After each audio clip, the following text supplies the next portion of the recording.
Hello students, आज के इस लेक्चर में हम इलस्ट्रेशन नंबर 18 सॉल्व करने वाले हैं। Chapter number 8 issue of shares का इलस्ट्रेशन नंबर 18 और ये लास्ट इलस्ट्रेशन है। ऑलरेडी मैंने आप लोगों के लिए प्रीवियस इलस्ट्रेशंस के वीडियो अपलोड किए हुए हैं। अगर आपने वो वीडियोस नहीं देखे तो प्लीज वो वीडियो से गो थ्रू कीजिएगा। और अगर आपने चैनल को सब्सक्राइब नहीं किया है तो चैनल को सब्सक्राइब कर बेल आइकन बटन को प्रेस कीजिए ताकि आपको लेटेस्ट वीडियो के नोटिफिकेशन तुरंत मिलते रहे। एंड लाइक एंड शेयर करना मत भूलिएगा। तो डियर स्टूडेंट्स, यहाँ पर धनंजय इलेक्ट्रॉनिक कंपनी लिमिटेड है, उन्होंने है ना फोरफिट किए 500 इक्विटी शेयर्स को फोरफिट किया और ₹10 में 10 रुपए ईच में, on which 6 rupees per share received. उसमें ना 6 रुपया पर शेयर के पीछे ना रिसीव्ड हो गया। And show the journal entries. तो आपको है ना जर्नल एंट्रीज है ना, मतलब यहाँ पे 500 इक्विटी शेयर्स है ना 10 रुपए वाले थे, उस पर खाली 6 रुपया रिसीव हुआ है। तो रिसीव्ड अमाउंट 6 रुपया है। बाकी का जो अनरिसीव्ड है वो जो यहाँ पर अनरिसीव्ड है वो उसका हमको दिखाना होगा एंट्री की अनरिसीव्ड कितना है। और यहाँ पर फिर बोला कि शो द जर्नल एंट्रीज। आपको है ना जर्नल एंट्री दिखानी होगी रिगार्डिंग द री इश्यू ऑफ दी शेयर्स। ये शेयर्स को री इश्यू की जर्नल एंट्री आपको बतानी होगी। तो पहला तो आपको क्या करना है, 500 मल्टीप्लाई बाय 10 करेंगे तो कितना होता है 5000। ये एंट्री हम दिखा देंगे कि 500 मल्टीप्लाई बाय 10 किया तो 5000 इक्विटी शेयर कैपिटल। फिर है ना शेयर फोर फीचर में कितना चला जाएगा, तो शेयर फोर फीचर में 500 मल्टीप्लाई बाय जब आप है ना 6 करोगे तो 3000 शेयर फोर फीचर में चला जाएगा। 6000 शेयर फोर फीचर में चला जाएगा। और बाकी का जो 2000 है वो जो है वो इसमें कॉल इन एरियर्स करके एक एंट्री हम इसकी दिखा देंगे कि है ना due to non payment of करके हमको दिखा देना है। फर्स्ट कॉल का पैसा रिसीव नहीं हुआ कि फाइनल कॉल का नहीं हुआ, तो यहाँ पे कुछ ऐसे मेंशन नहीं किया है, इसीलिए हम है ना कॉल इन एरियर करके ही उसको दिखा देने वाले हैं। नॉन पेमेंट ऑफ कौन से कॉल के वजह से है ये यहाँ पे हमको मेंशन नहीं किया हुआ है। ठीक है, तो फिर यहाँ पर अभी है ना शेयर्स आर री इशूड, अलग अलग कंडीशंस दिए हुए आपको, 3 कंडीशंस दिए हुए, condition A, condition B and condition C. तो तीनों भी कंडीशन के हिसाब से आपको जर्नल एंट्रीज तैयार करनी होगी। कि पहली कंडीशन ये है कि शेयर्स आर री इशूड, अगर शेयर्स को री इशू किया जाता है ₹8 per share fully paid up के हिसाब से, तो फिर है ना किस तरीके से आपका है ना एंट्री आएगी, और तो वो आपको एंट्रीज दिखानी है। फिर यहाँ पर बोला है कि शेयर्स आर रीइशूड एट ₹7 पे रीइशू किया गया, जिसकी कॉल्ड अप वैल्यू रखी गई 8 रुपया। तो फिर एंट्री किस हिसाब से बनेगी, 8 रुपया कॉल्ड अप वैल्यू रखी है, और तो फिर किस हिसाब से हमको एंट्री दिखानी है वो हमको फाइंड आउट करना होगा। एंड फिर थर्ड कंडीशन दी कि शेयर्स आर रीइशूड एट ₹5.50, मतलब 5 रुपया 50 पैसे में है ना रीइशू किया गया वो सेम शेयर्स। ये अलग अलग कंडीशंस दी गई है कि तीनों भी कंडीशन की आपको है ना जर्नल एंट्रीज बतानी होगी, जिसकी कॉल्ड अप वैल्यू है ₹7 रुपए वाले कॉल्ड अप वैल्यू वाले शेयर्स की, 7 रुपीज के कॉल्ड अप वैल्यू वाले शेयर की आपको है ना अमाउंट निकालनी है की भी एंट्री आपको दिखानी होगी, 5 रुपया 50 पैसा रिसीव हुआ है करके। तो तीनों भी कंडीशन को फुलफिल करते हुए हमें जर्नल एंट्रीज तैयार करनी है। तो इसका फॉर्मेट मैंने आप लोगों के लिए रेडी रखा है। तो ये जो री इशू को लेकर जर्नल एंट्रीज है वो भी हम प्रिपेयर कर लेते हैं। तो चलिए हम जर्नल एंट्रीज को प्रिपेयर करना विथ वर्किंग नोट स्टार्ट करते हैं। क्या करेंगे, वर्किंग नोट जस्ट देख लेंगे कि किस तरीके से हम यहाँ पर वर्किंग नोट के लिए हम स्पेस कर लेते कि भाई पहला जो आपको कंडीशंस है, अलग अलग कंडीशन है। तो पहली कंडीशन है, ए कंडीशन में क्या बोला है कि है ना शेयर्स आर रीइशूड वे shares are reissued at ₹8 per share fully paid up. तो पहले इसकी जर्नल एंट्री हम लिख लेते हैं, फोरफिटेड की जर्नल एंट्री की, फोर फीचर की एंट्री आपके सामने रहेगी तो आपको कॉन्सेप्ट भी अच्छे से क्लियर रहेगा। तो कंडीशंस 3 दिए हुए हैं, तो जो फोर फीचर की एंट्री है वो एक ही फोर फीचर की एंट्री हम तीनों भी कंडीशन के लिए यूज करने वाले, मतलब 3 आपको सिचुएशन दिए हुए हैं। तो यहाँ पर पहले हम है ना फोर फीचर की एंट्री कर लेते हैं। तो सबसे पहले हम लिखेंगे फर्स्ट एंट्री में कि इक्विटी शेयर कैपिटल को आपको डेबिट करना होगा, इक्विटी शेयर कैपिटल अकाउंट को, क्योंकि है ना मेंबरशिप कैंसिल हो रही है तो कैपिटल अकाउंट को डेबिट करके हम उसका पैसा कैपिटल अकाउंट से है ना रिमूव कर लेते हैं, इक्विटी शेयर कैपिटल। और कितने शेयर्स फोरफिट हो रहे हैं, तो यहाँ पर जो अमाउंट है वो 500 इक्विटी शेयर्स फोरफिट हो रहे हैं। तो 500 इक्विटी शेयर्स मल्टीप्लाई बाय, और उसकी जो वैल्यू है वो 10 रुपया वैल्यू है, तो ₹10। तो यहाँ पर 5000 डेबिट में हम लिख लेंगे। एंड फिर यहाँ पर आपको ये नहीं बोला कि फर्स्ट कॉल के टाइम पे हुआ या सेकंड कॉल के टाइम पे फोरफिट हुआ, कब फोरफिट हुआ है, तो इसीलिए हमें ना इसको टू कॉल इन एरियर्स करके लिख सकते हैं। To call in arrears, to call in arrears account लिख लेंगे। जब दिया होता है कि कब है ना फोरफिट हुए, तो उस वो जो अनपेड अमाउंट है उसको हम उसी के नाम से लिखते हैं, लेकिन यहाँ पे कुछ मेंशन नहीं किया है, इसीलिए हम कॉल इन एरियर्स करके इसको लिखेंगे। तो 500 शेयर्स मल्टीप्लाई बाय कितना रुपीज नहीं रिसीव हुआ, तो यहाँ पे बोला क्वेश्चन में कि रिसीव हुआ है 10 रुपीज में सिर्फ 6 रुपीज रिसीव हो गया। क्वेश्चन में हमको दिया है कि 6 रुपीज रिसीव्ड हो गया, तो रिसीव्ड वाला तो फोरफिचर में चला जाएगा, एंड जो अनरिसीव्ड है 4 रुपीज वो है ना कॉल इन एरियर्स करके हमें दिखाना है। तो ₹4, यहीं पे मैं आपको वर्किंग नोट की जरूरत नहीं, यहीं पे दिखा रही हूँ कि 500 मल्टीप्लाई बाय ₹4 करेंगे तो 2000 रुपीज कॉल इन एरियर्स हो गया। And to share forfeiture account, ये वो पैसा है जो रिसीव्ड हो जाता है शेयर फोरफीचर, और फिर उसको मेंबरशिप कैंसिल करते हैं तो फोरफीचर अकाउंट सेपरेट ओपन करके उस अकाउंट में दिखा दिया जाता है। तो 500 मल्टीप्लाई बाय 6 रुपया रिसीव हुआ है करके बोला है, तो 500 मल्टीप्लाई बाय 6 रुपीज किया तो 3000 आ गया। नरेशन में लिखेंगे हम being 500 equity shares forfeited due to non-payment of call. यहाँ पे बोला नहीं कि कौन से कॉल का, of non payment of call money, और कॉल मनी कितना, तो यहाँ पे 4, यहाँ पे जो रुपीज है कितना, कॉल मनी 4 रुपीज, आपको क्या लिखना है 4 रुपीज, कॉल मनी ऑफ ₹4। आपको टेक्स्ट बुक में ना एरर है, वो आपको करेक्शन करना पड़ेगा, वो एरर को आपको करेक्शन करना पड़ेगा। अगर आपने टेक्स्ट बुक ओपन किया तो यहाँ पे 5 रुपीज नहीं आएगा, ये 4 रुपीज है ना, ये जो भी कॉल है, ये फर्स्ट कॉल फाइनल कॉल, वो हमको वर्ड नहीं दिया, लेकिन ₹4 के हिसाब से लेना है हमको कि नॉन पेमेंट ऑफ ₹4, क्योंकि 6 रुपया ऑलरेडी हम रिसीव कर चुके हैं, 6 रुपया रिसीव कर चुके हैं। 10 रुपये की शेयर की वैल्यू 10 रुपया है, 6 रुपया रिसीव हो चुका तो 4 रुपया रिसीव नहीं है, उसी के हिसाब से ये कैलकुलेशन हुआ है। 500 multiply by 4 rupees call in arrears, तो 2000। तो इस तरीके से आपको लेना है, तो उसमें जरा सा करेक्शन आपको कर लेना है उस एरर में।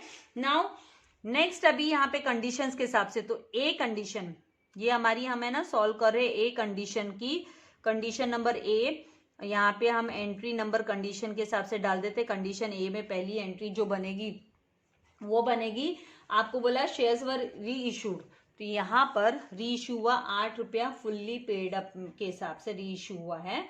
तो इसकी जो जर्नल एंट्री होगी, यहाँ पर आपको जर्नल एंट्री जो बनानी है उसके लिए ज़्यादा आपको कैलकुलेशन की जरूरत नहीं, लेकिन फिर भी पता होना चाहिए। तो बैंक अकाउंट, आपको बैंक अकाउंट को हम डेबिट करेंगे, और कितने शेयर्स है, नंबर ऑफ शेयर्स है 500, तो 500 इक्विटी शेयर्स को हम मल्टीप्लाई करेंगे ₹8 फुल्ली पेड वाला बोला है, तो 8 से, तो 5 8 होता है 40, तो 4000 का ये हुआ। लेकिन जो शेयर्स की जो वैल्यू है, एक्चुअल वैल्यू देखो 10 रुपये वाला शेयर्स था, तो ये बैंक में, तो यहाँ पर जो बैंक में पैसा आएगा वो आएगा 500 शेयर्स मल्टीप्लाई बाय ₹8 के हिसाब से, तो 4000 आ गया। शेयर फोरफीचर अकाउंट कर हमको दिखाना होगा, क्योंकि ये जो शेयर की वैल्यू है वो 10 रुपये का शेयर है, तो 500 मल्टीप्लाई बाय 2 रुपीज हमें करना होगा। तो ये जो 2000 रुपीज, 1000 जो रुपीज है, 500 मल्टीप्लाई बाय 2 किया तो 1000 रुपीज है, वो शेयर फोरफीचर अकाउंट में हमको दिखाना होगा। एंड फिर 2 इक्विटी शेयर कैपिटल हम दिखाएंगे, और 10 रुपीज के हिसाब से हमको दिखाना है। तो वो इस तरीके से ये एडजस्ट किया जाता है कि फोर फीचर में एडजस्ट करना है ना हमको, तो यहाँ पे शेयर फोर फीचर को डेबिट कर देंगे। जो पैसा रिसीव नहीं हुआ, कम रिसीव हुआ है, मतलब कंपनी ने एक तरीके से डिस्काउंट दिया है, तो वो शेयर फोर फीचर अकाउंट में ही एडजस्ट होगा। तो share forfeiture account debit 500 equity shares multiply by ₹2 करेंगे, तो यहाँ पर 1000 आया। उसके बाद में 2 equity share capital account, 2 equity share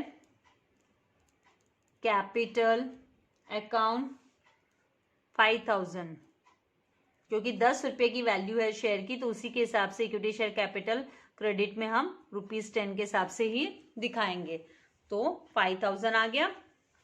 narration में यहां पर लिखेंगे हम बिंग री इश्यू हुआ है, तो री issue of 500 equity shares at the rate of ₹8 per share fully paid।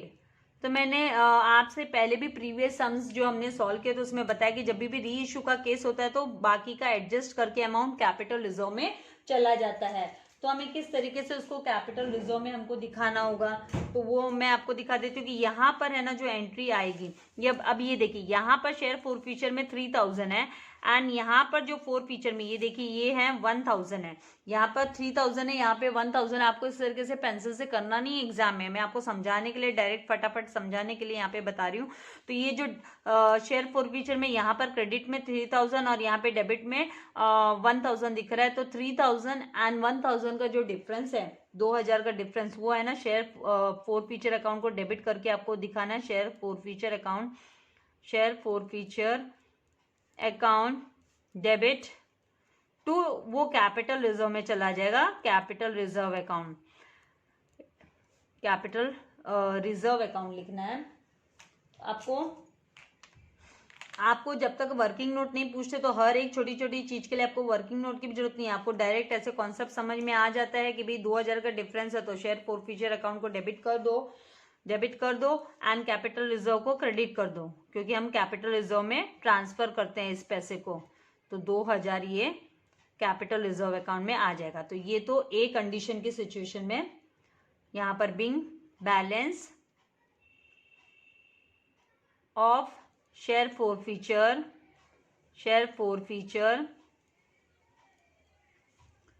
Account transferred, ये ट्रांसफर्ड हो गया, तो transferred to capital reserve account, capital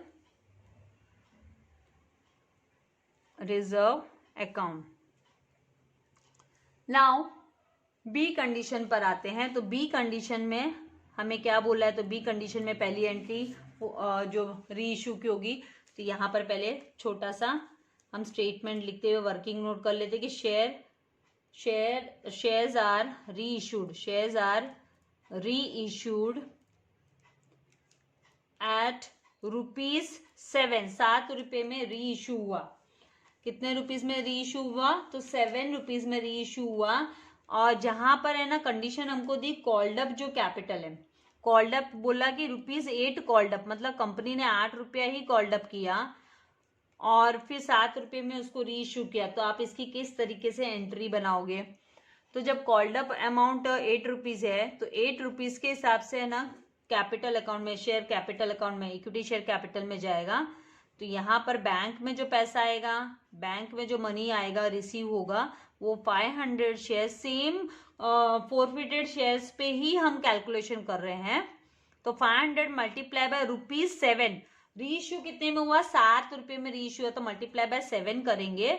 तो 7 मल्टीप्लाई बाय 500 किया तो 3000, यहाँ पर जो सेकेंड कंडीशन है वो 3500 रुपीज आएगा बैंक में। एंड शेयर फोर फीचर में फिर कितना आ जाएगा, तो शेयर फोर फीचर अकाउंट में जो कॉल्ड अप मनी और इसका जो डिफरेंस है 8 एंड 7 के बीच में जो 1 रुपये का डिफरेंस है वो शेयर फोर फीचर में जाएगा। तो 500 मल्टीप्लाई बाय ₹1, तो यहाँ पर 500 रुपया फोर फीचर में, तो ये दोनों भी डेबिट के यहाँ पर जाएगा।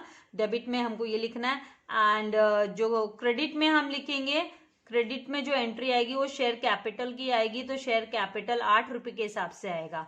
तो 500 मल्टीप्लाई बाय ₹8 के हिसाब से, तो 8 5 जा 440, तो 4000 आपको क्रेडिट में लिखना है। तो इसी के हिसाब से हमको जर्नल एंट्री लेनी है। तो यहाँ पर पहली जो हमारी जर्नल एंट्री होगी वो इसी तरीके से होगी कि भाई बैंक अकाउंट डेबिट कितना अमाउंट, तो 7 रुपए में री इशू किया है, तो 500 मल्टीप्लाई बाय ₹7। फिर से बता रही हूँ, कुछ बच्चे बोर हो जाते हैं फिर से देखकर, लेकिन बोर नहीं होना है।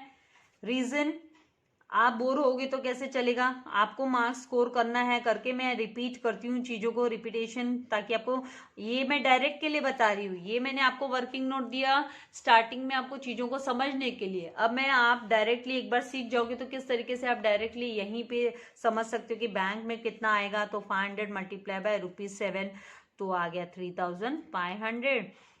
फिर शेयर फॉर फीचर अकाउंट, क्योंकि ये 8 रुपये का कॉल्ड अप वाला है, तो शेयर फॉर फीचर डेबिट में 1 रुपया आपको के हिसाब से आपको लेना होगा, पर शेयर के हिसाब से, पर शेयर 1 रुपये के हिसाब से ₹1 से मल्टीप्लाई करने पर 500 रुपीज़।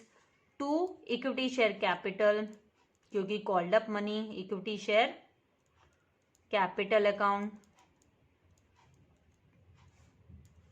ये आएगा आपका 500 मल्टीप्लाई बाय 8 रुपया कॉल्ड अप है, तो 8 रुपये के हिसाब से मल्टीप्लाई करेंगे ₹8 के हिसाब से, तो 4000। तो ये आपका corresponding entry debit and credit की सही से हो गई। नरेशन में लिखा जाएगा बिंग री issue of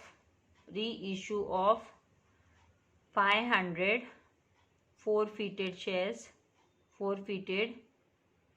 shares at the rate of ₹8, 8 रुपये में री इशू हुआ है करके। इसका री इशू 8 रुपये में नहीं, सॉरी 7 रुपीज़ में री इशू हुआ है, एट द रेट ऑफ ₹7, 7 में री इशू हुआ है, लेकिन कॉल्ड अप अमाउंट उसकी कितनी है, 8 रुपीज़ है, 7 में री इशू हुआ। सेकेंड जो एंट्री आएगी वो आएगी कि आपको फोर फीचर का अकाउंट क्लोज करना है। तो अब आप कौन सी एंट्री यूज करोगे फोर फीचर के लिए, तो आपने ना, इसमें कंडीशन है, धनंजय इलेक्ट्रॉनिक्स की कंडीशन है कि अगर मैं ना 8 रुपये में उसको री इशू करता हूं तो है ना कितना फोर फीचर से कैपिटल रिजर्व में जाएगा। अगर मैं 7 रुपये में उसको री इशू करता हूं और कॉल्ड अप उसकी 8 रुपया रखता हूं तो कितना है ना कैपिटल रिजर्व में जाएगा। तो देखिए, आप जो कैपिटल रिजर्व का अमाउंट लेंगे वो यही कंसिडर करेंगे, ये जो पहला अमाउंट है ना 3000 का, इसी के अकॉर्डिंग। और ये जो डेबिट का अमाउंट है, ये यहाँ पर मैं आपको ये पर्पसली इस तरीके से दिखा रही हूँ। तो ये जो शेयर फॉर फीचर में हमको दिखाई दे रहा है, शेयर फॉर फीचर में 500 इसका, और ये 3000 जो हमने स्टार्टिंग में शेयर फॉर फीचर का लिया उसी के अगेंस्ट, क्योंकि हम कंडीशंस फुलफिल कर रहे हैं। ए कंडीशन है, ये बी कंडीशन है। तो 3000 माइनस 500 करेंगे तो कितना आता है, 2500। तो यहाँ पर हमको शेयर फॉर फीचर अकाउंट को डेबिट में लिखना है, शेयर फॉर फीचर अकाउंट। अगर आप फर्स्ट टाइम ये सम देख रहे हो तो फिर है ना आपको है ना ये बाउंस होगा, इससे पहले के सम्स आपको देखने बहुत जरूरी है। तो यहाँ पर शेयर फॉर फीचर अकाउंट में हम क्या ले रहे हैं, तो 3000 माइनस 500 ही लेना है हमको, क्योंकि ये जो 3000 ये क्रेडिट का है और ये डेबिट का है। तो क्रेडिट एंड डेबिट का जो डिफरेंस आएगा 2500 का, वो डेबिट में शेयर फॉर फीचर में लिखना है, एंड हमको कैपिटल रिजर्व में उसको क्रेडिट कर देना है। तो कैपिटल रिजर्व अकाउंट में ट्रांसफर, कैपिटल रिजर्व अकाउंट में हम इसको ट्रांसफर कर दिए 2500। नरेशन में हम लिखेंगे being excess of forfeiture account, जो फोर फीचर अकाउंट का एक्सेस बैलेंस है, forfeiture account transferred to capital यहाँ पर कैपिटल रिजर्व अकाउंट। इस तरीके से आपको एंट्री लेनी है। नाउ सी कंडीशन के हिसाब से हम देखेंगे कि सी कंडीशन में क्या बोला है। तो पहली जो जर्नल एंट्री सी कंडीशन है कि आएगी, वो बैंक अकाउंट डेबिट अमाउंट बताऊंगी आपको, share forfeiture account debit, share forfeiture account debit and to equity share capital. अब इसके अमाउंट की कैलकुलेशन इंपॉर्टेंट है। इक्विटी शेयर कैपिटल अकाउंट, तो यहां पर बैंक में कितना आएगा, तो री इश्यू कितने में हो रहा है, तो यहां पर बोला 500 शेयर्स है ना, वो 5 रुपया 50 पैसे में री इश्यू हो रहा है, 5 रुपीज 50 पैसे में री इश्यू हो रहा है। तो 5 रुपीज 50, अभी यहाँ पे मैं डायरेक्ट दिखा रही हूँ आपको, 5 रुपीज 50 पैसे में ये री इश्यू हो रहा है। तो कितना अमाउंट आएगा, 2750। 2000 आप मल्टीप्लाई करोगे तो 2750। अभी फोर फीचर में कितना जाएगा, तो यहाँ पर सी कंडीशन भी यहीं पे बेटर रहेगा कि एक वर्किंग नोट आपको दिखा दूं, क्योंकि नहीं तो बहुत सारे बच्चों को फिर बहुत डाउट हो जाता है और इमीडिएटली मैं डाउट क्लियर करने के लिए फिर अवेलेबल नहीं रहती हूँ आप लोगों के लिए। तो शेयर्स आर री इशूड, शेयर्स आर री issued at rupees 5.50, rupees 7 called up हुआ है। कॉल्ड अप क्या है, 7 रुपीज कॉल्ड अप है। तो मतलब आपका बैंक में जो आता है वो कितना रिसीव हुआ, तो 500 मल्टीप्लाई बाय 5.50 रुपीज करेंगे तो 2750 हुआ।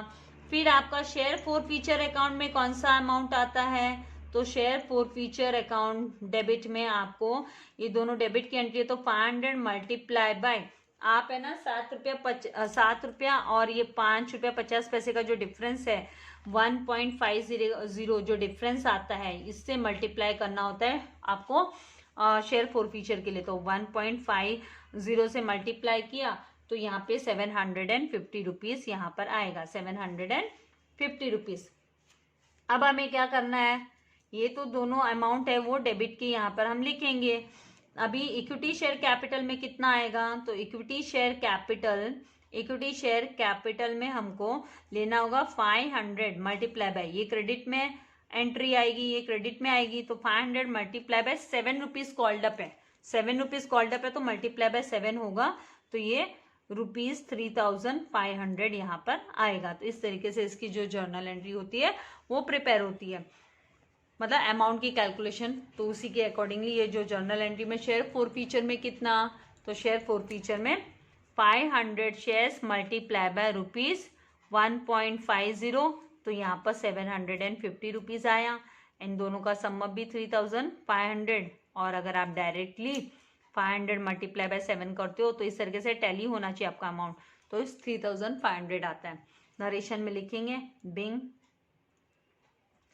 500 equity shares reissued at rupees 550, इस तरीके से लिख देना है। अभी सेकेंड एंट्री जब री इशू होता है तो जैसे मैंने कहा है कि भी आपको कैपिटल रिजर्व में है ना डिफरेंस ट्रांसफर करना होता है शेयर फोर फीचर का। अब यहाँ पे शेयर फोर फीचर डेबिट है तो क्रेडिट वाला कहाँ से अमाउंट आएगा, तो ये जो पहले स्टार्टिंग में, क्योंकि ये कंडीशन वाला सम है तो स्टार्टिंग में ये जो 3000 हमने ये जो स्टार्टिंग की एंट्री की है, यहाँ पर ये जो जर्नल एंट्री हमने की है फोरफीटेड वाली, तो उसी के हिसाब से हमको अमाउंट लेना है। तो यहाँ पर कितना दिखाई दे रहा है 3000, तो 3000 एंड यहाँ पर ये जो डेबिट में 750 है हमारे पास, 750 जो डेबिट में है, तो इसका ही हमको डिफरेंस लेना होता है। तो हम लिखेंगे यहाँ पर share forfeiture account, share forfeiture account 500 यहाँ पर 3000, सॉरी नॉट 500, 3000 जो स्टार्टिंग में अमाउंट हमने फोर फीचर में जो दिखाया है 3000, क्योंकि उसी शेयर के बारे में बात हो रही है अलग अलग कंडीशन के हिसाब से कि 3000 आपका, ये समझाने के लिए माइनस आप है ना यहाँ पर 750 माइनस करोगे तो जो अमाउंट आता है ये माइनस करके देखना होगा आपको कि भी 3000 माइनस आप जब 750 करोगे तो 2250 है वो कैपिटल रिजर्व में जाएगा, 2250। तो ये 2 capital reserve account, capital reserve account 2250, 4 feet की एंट्री सेम कंसिडर करते हुए, क्योंकि 3 अलग अलग तरीके की कंडीशन दी है कि इतने में होगा रीइश्यू तो क्या मिलेगा, उतने में होगा तो कैपिटल रिजर्व में कितना जाएगा और कितना बैंक में आएगा, तो उस हिसाब से ही आपको कंडीशनल सम है उसके अकॉर्डिंगली आपको मूव करना है। तो being balance of share forfeiture account, share forfeiture account transferred, तो ये ट्रांसफर हो रहा है इसलिए कैपिटल रिजर्व में ट्रांसफर्ड, ये जो डिफरेंस होता है वो transferred to capital reserve account. इस तरीके से आपको जर्नल एंट्रीज लिखनी है। तो आई होप आपको कॉन्सेप्ट क्लियर हो गया है। तो इसके साथ है ना हमारे जो practical problems as well as ये जो इलस्ट्रेशन प्रॉब्लम्स है वो मैंने सारे कंप्लीट कर दिए सॉल्यूशन आप लोगों के लिए। अब प्रैक्टिस करना आपके हाथ में है, आपको कितने मार्क्स स्कोर करने हैं उसके अकॉर्डिंगली, और इसके जो एक्सरसाइज के फिलअप वगैरह वो एबीपीटी टेस्ट में आपको यूज होने वाले हैं, तो उसका भी वीडियो मैं आप लोगों के लिए जल्दी अपलोड करूंगी। लाइक एंड शेयर करना नहीं भूलना है। चैनल को सब्सक्राइब नहीं किया है तो सब्सक्राइब कर दीजिए एंड बेल आइकन बटन को प्रेस कर दीजिए ताकि आपको लेटेस्ट न्यू वीडियो के नोटिफिकेशंस मिलते रहे। Thank you very much. God bless you all dear students.